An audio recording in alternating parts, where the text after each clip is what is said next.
Hello dear students, देखिए अब lecture 2 के बारे में जानते हैं। पिछला लेक्चर आपने देखा, लेक्चर 1 था रिलेशन से संबंधित, रिलेशन यानी संबंध, उससे रिलेटेड मैंने लेक्चर अपलोड किया था यूट्यूब चैनल पर, वो आपने देखा। रिलेशन आपको बताया गया, रिलेशन यानी कि दो एलिमेंट्स के बीच रिलेशन, ए का बी से क्या रिलेशन है, बी का ए से क्या रिलेशन। रिलेशन को स्टैंडर्ड फॉर्मेट में आर से डिनोट किया जाता है, ये भी हमने सीख लिया था। और इसको कैसे बताएंगे, दो एलिमेंट्स का आपस में रिलेशन, तो दो एलिमेंट्स का आपस में रिलेशन को कुछ हम इस तरीके से समझ सकते हैं, ए इज रिलेटेड टू बी, ए का बी से एक रिलेशन है, ये हमने सीख लिया। अब इसमें हमने ये भी सीखा कि रिलेशन के टाइप्स क्या होते हैं। तो रिलेशन का पहला टाइप हमने सीखा यूनिवर्सल रिलेशन। यूनिवर्सल रिलेशन जिसमें सभी पेयर्स आ जाते हों, बहुत ही इंपॉर्टेंट था, किसी भी क्वेश्चन को क्रैक करने के लिए काफी हेल्पफुल रहेगा यूनिवर्सल रिलेशन। फिर उसके बाद एम्प्टी रिलेशन सीखा, जिसमें कोई पेयर ही नहीं आता हो, खाली रहता हो, उसे हम कहते हैं एम्प्टी रिलेशन, यानी कि रिक्त संबंध। अब जो है फिर उसके बाद हमने थर्ड वाला क्या देखा, थर्ड वाला हमने सीखा आइडेंटिटी रिलेशन, यानी कि इकाई संबंध। जैसे उसमें 1 1 आर के अंदर आ जाए, 2 2 आ जाए, ए आ जाए, बी आ जाए, तो उसे आइडेंटिटी रिलेशन कहते हैं। अब हम इससे थोड़ा सा और एडवांस जाते हैं हमारे लेक्चर नंबर 2 में। लेक्चर नंबर 2 में क्या है, अब समझते हैं जरा। अब हम एडवांस यानी कि टाइप्स पर आते हैं। तो सबसे पहला जो है एक टाइप है रिफ्लेक्सिव रिलेशन। रिफ्लेक्सिव रिलेशन, तो रिफ्लेक्सिव रिलेशन क्या होता है, रिफ्लेक्सिव का मतलब होता है सौतुल्य संबंध। नाम से समझ में आ रहा है, सौतुल्य रिफ्लेक्शन, देखिए सौतुल्य संबंध, सौतुल्य जिसकी स्वयं से तुलना हो रही हो उसे सौतुल्य संबंध कहेंगे। जैसे ए आर के अंदर हो, बी आर के अंदर हो, ये ए बी सी ये नंबर्स होंगे कुछ ना कुछ, सी आर के अंदर हो, एटसेट्रा। ये सभी अगर स्वयं का स्वयं के साथ तुलना बताने वाला पेयर हो तो उसे हम सौतुल्य रिलेशन की कैटेगरी में रखेंगे। अब एक और होता है, उसे हम कहते हैं ट्रांजिटिव, नहीं, ट्रांजिटिव से पहले हम समझते हैं symmetric relation. Symmetric relation, symmetric relation सममित संबंध, सममित संबंध।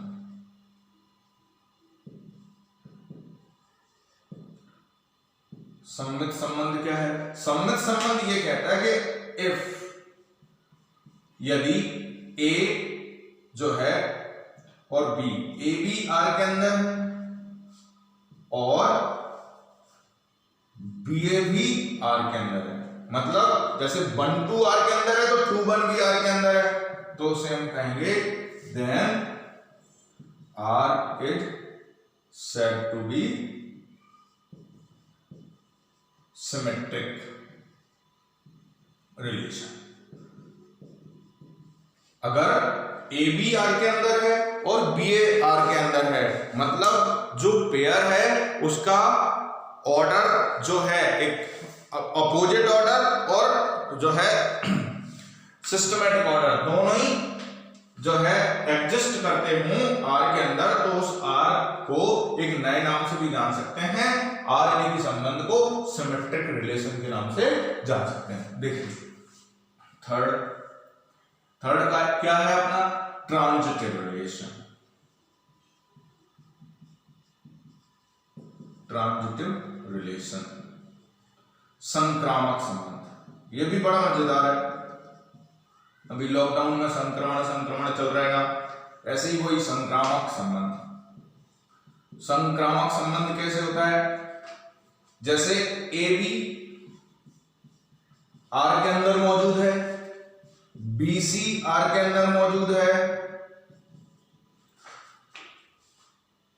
और ए सी भी आर के अंदर मौजूद है, तो then R is said to B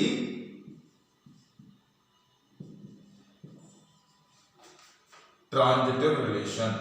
तो आर को क्या कहेंगे, संक्रामक संबंध कहा जाएगा। तो आर को क्या कहते हैं, संक्रामक संबंध कहते हैं। मतलब जैसे ए को कोरोना था, ए के संपर्क में बी आया तो बी को भी कोरोना हो गया, ठीक है, और बी के संपर्क में सी आया तो सी को भी कोरोना हो गया, मतलब ए को और सी को कोरोना होगा। तो इसका मतलब है इसे ही हम संक्रामक संबंध कहेंगे या ट्रांजिटिव रिलेशन कहेंगे। अगर ए बी पेयर अवेलेबल है आर के अंदर, बी सी पेयर अवेलेबल है आर के अंदर, तो ए सी पेयर भी आर के अंदर अगर अवेलेबल ना होगा तो निश्चित तौर पे आर को क्या कहा जाएगा, संक्रामक संबंध कहा जाएगा। आर को क्या कहते हैं, संक्रामक संबंध कहते हैं। एक होता है एंटी सिमेट्रिक रिलेशन, एक होता है, अभी हमने एक सिमेट्रिक भी सीखा था, अभी हम एंटी सिमेट्रिक देख लेते हैं। एंटी सिमेट्रिक रिलेशन क्या होता है, प्रतिसम्मित, प्रतिसम्मित नाम में काफी कुछ रखा हुआ है, देखिए प्रतिसम्मित संबंध, प्रतिसम्मित संबंध क्या होता है। प्रतिसम्मित संबंध बहुत सरल है, ए बी आर के अंदर है, बी ए आर के अंदर है, यहां तक तो क्या हो गया, सम्मित संबंध हो गया।